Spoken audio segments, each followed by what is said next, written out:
Hi, it's Nathan. Section 357 through 362 cover emergency response requirements for businesses that handle, store or use hazardous chemicals. Now, you kind of already had a duty to manage the emergency situations or have an emergency plan under section, I believe it's 43, but these sections have specific emergency response requirements if you're storing or using hazardous chemicals. The first one is spill containment. So basically saying if you're using hazardous chemicals, you need to have procedures to contain a spill. And it specifically says you need to be able to, at the very least, contain it within the workplace. So normally, like for companies that don't have a lot of chemicals, you'll just see like spill kits. Other sort of bulk storage containers, you'll see bunding, whether that's internal bunding, which is like where the tank has like two skins. So if the internal one ruptures, you've got another one, or like concrete bunding around it. Next, it says that physical protection, the business needs to ensure there's physical protection for pipe work. So imagine if we've got like, pipes pumping acid or something like that, we protect those pipes from damage, because if we damage them, that's not going to be good. We're going to have hazardous chemicals going everywhere.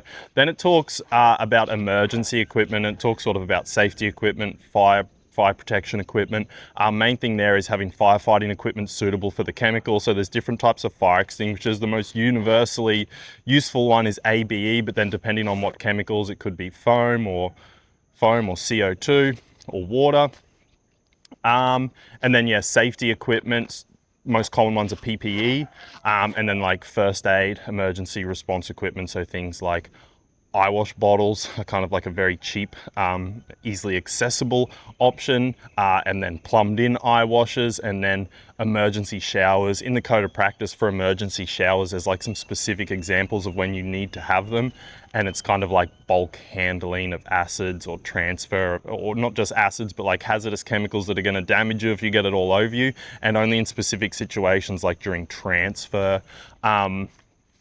And there's one more section on manifest requirements. So manifest requirements are if you have there's a schedule in the back of the regulations that has a list of all these chemicals and then a threshold. And if you're over that threshold, then you need to have a manifest. And a manifest is essentially a list of what chemical you have and how much of it you have that you display out the front of the workplace, with the idea being if there's ever a fire or an emergency services can get there, see the manifest out the front in a big red box and go and read it and say, okay, these guys have got 100,000 liters of propane or diesel or something on site, just so they know what they're getting into.